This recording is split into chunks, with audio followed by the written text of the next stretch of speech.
All right, we're gonna go to the Weaver bracket for their Elite Eight matchup. We have the truck chase sequence from Raiders of the Lost Ark, which is beat out original Mission Impossible heist, which is beat out the Die Hard roof jump, and it's beat out its own brother of the tank chase in The Last Crusade to take on Casino Royale's parkour chase, which is gotten here by beating out the Batmobile chase from the Batman, the Candyland shootout of Django Unchained, the destruction of Ginza from Godzilla Minus One. It's turned into a force, man. Casino Royale versus Raiders of the Lost Ark. How'd you score it? I did 7-3 Raiders. I also went 7-3 Raiders. I think this is quick hypothetical. Could Casino Royale have beaten Interstellar or Ghost Protocol or Fellowship of the Ring for you? I think I may have given it over Interstellar, again because of the... I think it actually would be, to me, I think it would be Interstellar, Mission Impossible 4, and maybe tie Fellowship. It's high praise. No, that's why the thing about this battle is they're actually really similar in a sense. Yes, they are. Because there's so many different facets to each chase scene. They're both chase scenes with mini scenes throughout. Yeah. And on top of that, they are entirely character motivation driven and show you everything you need to know about the character. One just does it better than the other. Yeah. And it also helps that you have one as the greatest director directing it, and one has Martin Campbell? A pretty good director. So I ain't here to throw stones. Last night I rewatched Mask of Zorro. Martin Campbell has 3 of my favorite movies of all time under his belt, so I ain't throwing stones. Oh. I didn't know he did a Mask of Zorro. Yeah, he has Mask of Zorro, GoldenEye, and Casino Royale are all Martin Campbell. Yeah. So I will never say a bad fucking word about Martin Campbell. Actually, that's a lie. I will. He directed Green Lantern. That really took him down. If Green Lantern doesn't exist, I think he has a different end of career path. Yeah. Oh, Martin Campbell's an Aussie? I thought he was... Oh, no, he's a Kiwi. Yeah, okay. He's, from New Zealand. Yeah, I love his work. Also, Spielberg executive producing Mask of Zorro. Also, I always forget that one, too. It's great. But I'll never say a bad word about Martin Campbell. Is that a DreamWorks movie? Amblin Entertainment. Oh. Yeah, I'm just looking at his other movies because, man, he really has not directed anything since Green Lantern. Green Lantern was That's a killer. That's a fucking... And the worst part is... Absolute. The worst part is when they announced him to direct that movie, I went, that's perfect. It's perfect because he On paper. He did 2 reinventions of the same fucking character. Where Pierce's Bond is a transition into an action-oriented Bond that still has the suave characteristics of the past, but gets rid of a lot of the cheese and the schlock. And then you go to this ultimate badass version of Bond by the same fucking guy. Yeah, it is a good choice on paper. And that's a great introduction for both Zorro's seen in The Mask of Zorro. They both have incredible intros to really set those characters up. So he knows what the fuck he's doing. It's just Green Lantern was awful. Yeah, and he's capable of doing pretty big action, so... Yeah, that's why I was so heartbroken. It was another heartbreaker. A character that I love, a story that I love, a director that I love. I was like, this is match made in heaven. I could have easily seen myself, if I were put in the studio head position, saying, perfect choice. Let's go for it. So let's talk about the scenes. What do you got breaking down the actual scenes. The greatest thing I have here is when I look at Raiders, there's a little bit more fun to Raiders. Oh, 100%. But I don't want to say it's lopsided because you have a ton of fun in Casino Royale as well. Casino Royale is definitely more serious. Oh, 1,000%. But it's definitely a more serious movie. Generally speaking, because Bond... Well, I shouldn't say Bond always is, but... This Bond was. This was the turning. This is the turning of the franchise. Yeah, I was going to say, Moonraker, not as serious as Raiders of the Lost Ark somehow. You know, when you watch... Oh, God. You watch The Living Daylights, not the same.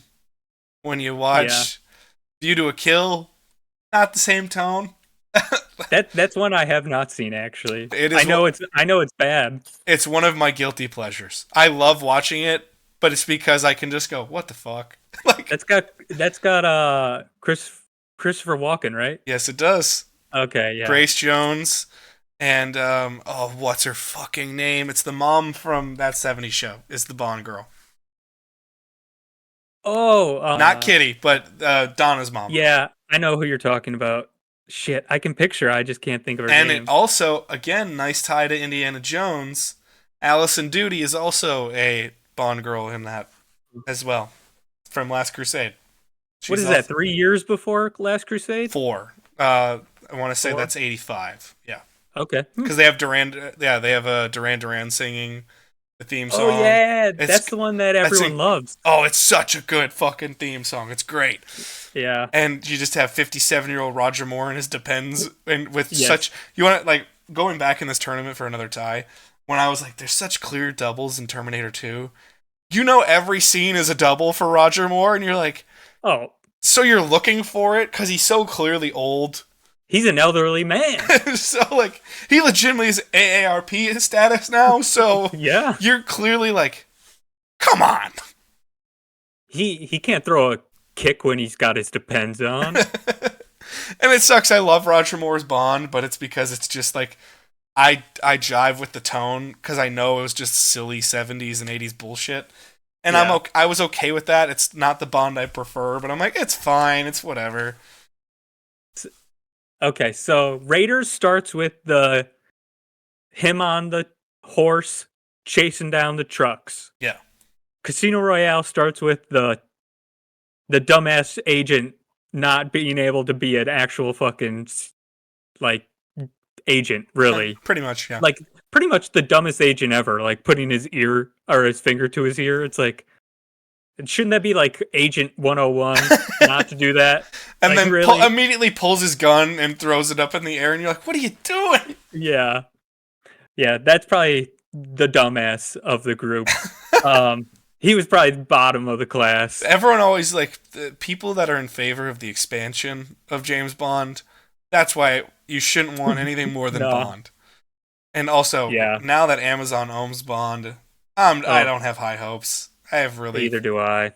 They've already killed some of my enthusiasm for Lord of the Rings, which it's a shame. That's not a lie. That's a lie. They haven't killed my enthusiasm for Lord of the Rings. I just can go, okay, so you know this show that they spent $1 billion on? Just look at it like it's fan fiction. And it's okay. Just look at it like it's fan fiction. And it'll be fine. Is that a good thing when it costs like... No, of course not.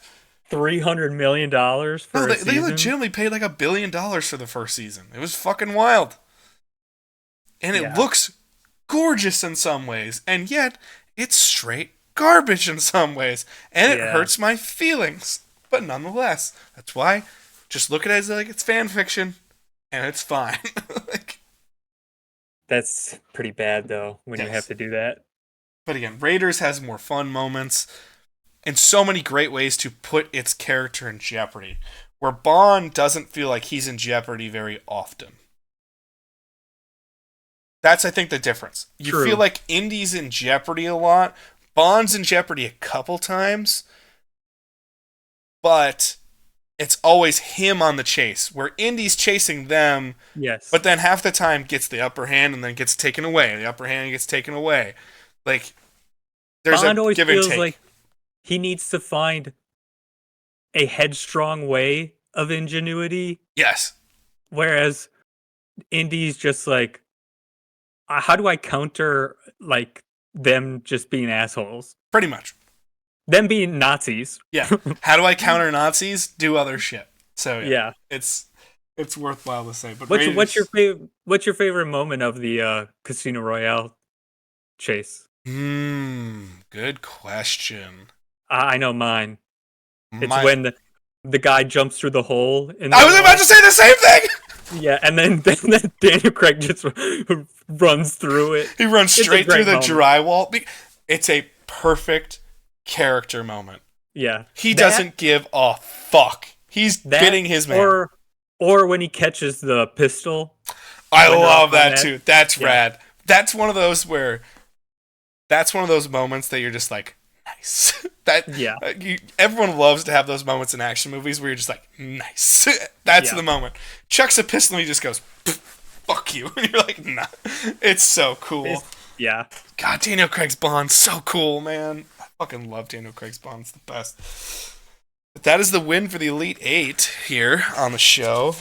So we have our Final Four entry. It's Raiders of the Lost Ark as we both try to get lights on as we get the loss of the sun here in Wisconsin. Yes. On this lovely Saturday evening. But, hey. Did you score that 8-2, 7-3? What did you score that one? 7-3. All right, so that is a 14-6 win for Raiders. Woo! Final Fours. Looking good here, my friend.